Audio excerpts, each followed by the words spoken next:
ആളുകളുടെ രാജകുമാരനായിരുന്നു. കണ്ണേ കരളെ PSC എന്ന് വിളിക്കുന്നതിന് കണ്ണും കരളുമാണ് കേരളത്തിൻ്റെ. അങ്ങനൊരു നേതാവ് ഇനിയില്ല. അങ്ങനൊരു നേതാവ് ഈ പ്രസ്ഥാനത്തിന് കിട്ടുമെന്ന് അറിഞ്ഞു. അത്രയേറെ മനുഷ്യരുടെ മനസ്സുകളിൽ ഇടം നേടിയ വ്യക്തിയാണ് VS. 2006 മത്സരിക്കാൻ സീറ്റില്ലെന്ന് പാർട്ടി പറഞ്ഞപ്പോൾ ഈ നേടിയെടുത്ത ജനകീയത ഒന്നുകൊണ്ട് മാത്രമാണ് പാർട്ടി VS അച്യുതാനന്ദനെ തിരിച്ചു വിളിച്ചത്. അന്ന് VSനെ വേണ്ട എന്ന് പല വേദികളിലും പ്രസംഗിച്ചവർ തന്നെ പിന്നീട് അവനവന്റെ മണ്ഡലങ്ങളിൽ VS എത്തി പ്രചാരണ യോഗങ്ങളിൽ പങ്കെടുക്കണമെന്ന് ശഠിക്കുന്ന അവസ്ഥയിലേക്ക് കാര്യങ്ങൾ പോയി.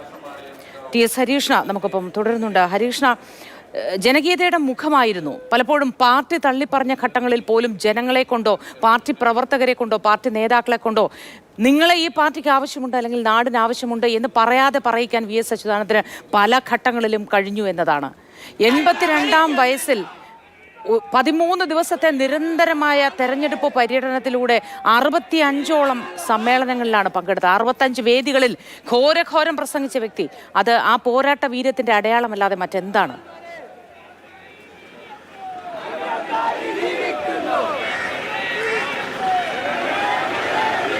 ശരിയാണ്. അദ്ദേഹത്തിന് പറയേണ്ട കാര്യങ്ങൾ പറയേണ്ട രീതിക്ക് പറയേണ്ട സമയത്ത് പറയാൻ അദ്ദേഹത്തിനെ കൊണ്ട് സാധിച്ചിട്ടുണ്ട് എന്നുള്ളതാണ് ഏറ്റവും പ്രധാനപ്പെട്ട കാര്യം. അതുകൊണ്ട് തന്നെയാണ് അദ്ദേഹത്തിൻ്റെ കർമ്മമണ്ഡലം എന്ന് പറയുന്നത് ജനങ്ങളുടെ മനസ്സ് തന്നെയാണ് എന്ന് എല്ലാവരും പറയുന്നത്. എപ്പോഴും നമ്മൾ ഈ തിരക്കുകളൊക്കെ കാണുമ്പോഴും അദ്ദേഹത്തിന് കുറേ നാളുകൊണ്ടായി അദ്ദേഹം അവശതയിലായിരുന്നു. പക്ഷേ എന്നിട്ട് കൂടിയും അദ്ദേഹത്തെ അവസാനമായി ഒരു നോക്ക് കാണുന്നതിന് വേണ്ടി എത്തുന്ന ആളുകളുടെ എണ്ണം എന്ന് പറയുന്നത് ഇപ്പോൾ നേരം വെളുത്തുകൊണ്ടിരിക്കുകയാണ്. അപ്പോൾ ആ സമയത്ത് തന്നെ ആളുകൾ ഒരുപാട് പേര് വന്നുകൊണ്ടിരിക്കുന്നത്. മോത്തി ചോദിച്ചതുപോലെ വിവാദമായ പല സംഭവങ്ങളും ഉണ്ടായിട്ടുണ്ട്. പക്ഷേ അതിനെയെല്ലാം അതിജീവിച്ച് ജനങ്ങളിലൂടെ അദ്ദേഹം തിരിച്ചു വന്നു എന്നുള്ളതാണ് ഏറ്റവും പ്രധാനപ്പെട്ട കാര്യം എന്ന് പറയുന്നത്.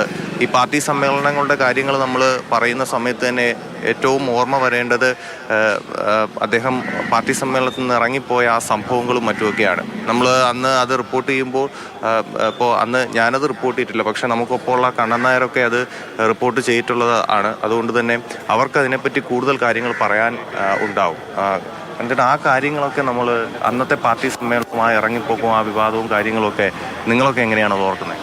അതായത് VSന്റെ നാട്ടിൽ നടക്കുന്ന ഒരു പാർട്ടി സമ്മേളനം 2015 പാർട്ടി സമ്മേളനത്തിൽ വിഭാഗീയ പ്രശ്നങ്ങളുണ്ട്. പക്ഷേ അതൊരു വിപ്ലവ മണ്ണിൽ നടക്കുന്ന പാർട്ടി സമ്മേളനം എന്നുള്ള വലിയ ആവേശത്തിലൊക്കെ തന്നെയായിരുന്നു.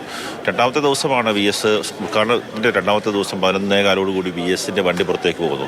നമ്മൾ ആദ്യം കരുതിയത് എന്തെങ്കിലും മരുന്ന് കഴിക്കാനോ മറ്റോ ആയെങ്കിലും പുറത്തേക്ക് പോവുകയാണെന്ന് കരുതി ചായ സമയത്താണ്. തൊട്ടു പിന്നാലെ ഒരു 11:40 VS സമ്മേളനത്തിൽ നിന്ന് ഇറങ്ങിപ്പോകുന്നു. VS സമ്മേളനത്തിൽ പിന്നീട് ഇല്ല എന്നുള്ള കാര്യം വരുന്നത് വലിയ വാർത്തയാകുന്നു. അന്ന് പല സ്ഥലങ്ങളിൽ ഇപ്പോൾ VSനെ കാണാൻ ആരൊക്കെയാണോ വരുന്നത്, ഏത് സ്ഥലങ്ങളിലൊക്കെയാണോ വരുന്നത്, കണ്ണേകരളെ VSA എന്ന് മുദ്രാവാക്യം വിളിച്ചുകൊണ്ട് പുതിയ രാഷ്ട്രീയ പാർട്ടി ഉണ്ടാക്കട്ടെ, VS പറഞ്ഞാൽ VSന്റെ കൂടെ ഞങ്ങൾ നിൽക്കും, 10 വർഷം പുതിയ രാഷ്ട്രീയ പാർട്ടി, അങ്ങനത്തെ കാര്യങ്ങളൊക്കെ അഭ്യൂഹങ്ങൾ മാത്രമായിരുന്നു. അദ്ദേഹം പക്ഷേ ആ ജനങ്ങളിലൂടെ തിരിച്ചു വരുന്നു എന്നുള്ള അതെ VS എന്ന് പറഞ്ഞാൽ ജനങ്ങളുടെ വികാരമാണ്. അന്ന് 12:40 സീതാറാം യെച്ചൂരി അദ്ദേഹത്തെ ഫോണിൽ ബന്ധപ്പെടുന്നു.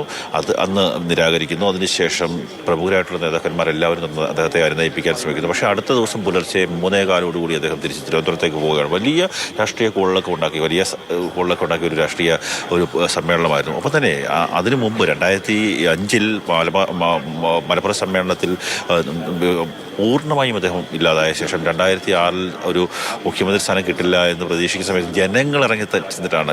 അതൊക്കെ 2006 ഒരു ആവേശം എന്ന് പറയുമ്പോൾ ജനങ്ങൾ പൂർണ്ണമായിട്ടും നിരത്തിലാണ്. ജനങ്ങൾ VSന് വേണ്ടി പുറത്തിറങ്ങി അവസാനം അദ്ദേഹം മുഖ്യമന്ത്രി സ്ഥാനത്തേക്ക് അല്ലെങ്കിൽ മുഖ്യമന്ത്രി സ്ഥാനാർത്ഥിയായി മത്സരിക്കുകയും അദ്ദേഹം ജയിക്കുകയും ചെയ്തതാണ്. പല സമയം എത്രയോ കാലം മുമ്പേ അദ്ദേഹം മുഖ്യമന്ത്രിയാവേണ്ടിയായിരുന്നു.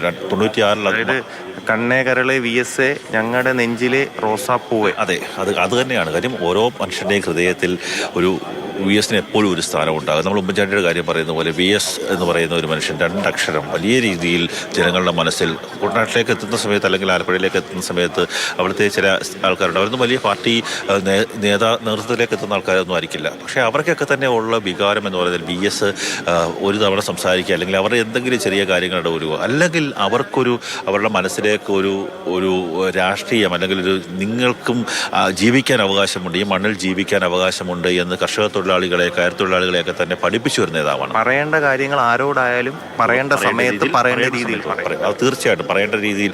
ഈ VS-ന്റെ പ്രസംഗം കേൾക്കുമ്പോൾ നീട്ടിയും കുറുക്കിയുള്ള പ്രസംഗമാണ്. അത് അദ്ദേഹത്തോട് തന്നെ നമ്മൾ ചോദിച്ചിട്ടുണ്ട്. ഈ ചില സമയങ്ങളിൽ ഓണത്തിനൊക്കെ നമുക്ക് അദ്ദേഹത്തെ ഒരു കുറേ നേരം ഫ്രീ ആയിട്ട് കിട്ടാറുണ്ട്. അന്നേരം തിരുവോണത്തിന് അദ്ദേഹം എല്ലാ ദിവസവും ഈ ആരോഗ്യ പ്രശ്നമുള്ള സമയത്ത് മാത്രമാണ് അദ്ദേഹം ഈ ഇവിടെ തന്നെ കഴിഞ്ഞത്. പക്ഷേ എല്ലാ സമയത്തും ഇരിക്കാത്ത വീട്ടിലേക്ക് പുനപ്രയിലേക്ക്. ആരോഗ്യ പ്രശ്നമുള്ള സമയത്തും അദ്ദേഹത്തിന്റെ ശൈലിയൊന്നും മാറ്റിയിട്ടില്ല. എൻ്റെ ഓർമ്മയിൽ പേരൂർക്കട ഉപതെരഞ്ഞെടുപ്പ് നടക്കുന്ന സമയത്തൊക്കെ അദ്ദേഹം പേരൂർക്കട വന്ന് സംസാരിച്ച പ്രസംഗമൊക്കെയാണ് എൻ്റെ ഓർമ്മ. ആ സമയത്തൊക്കെയാണ് വിവിധ വേദികളിൽ മലയാളികളെ പുളകം കൊള്ളിക്കാൻ VS-ന്റെ പ്രസംഗങ്ങൾക്കായി പലരെയും നിശ്ചിതമായി വിമർശിച്ചു, കുറ്റപ്പെടുത്തി, പല വാക്കുകളും ഉപയോഗിച്ചു. പക്ഷെ അപ്പോഴൊക്കെയും മലയാളിയുടെ മനസ്സ് കണ്ടെത്തിയത് അപ്പറഞ്ഞത് VS ആയിരുന്നല്ലോ എന്നതാണ്. വിവിധ സ്ഥലങ്ങളിൽ വിവിധ വേദികളിൽ അത് കണ്ടു. പല സന്ദർഭത്തിലും അത് ചിരി ഉണർത്തുകയോ പരിഭവം ഉണ്ടാക്കുകയോ ദേഷ്യം ഉണ്ടാക്കുകയോ ഒക്കെ ചെയ്തു.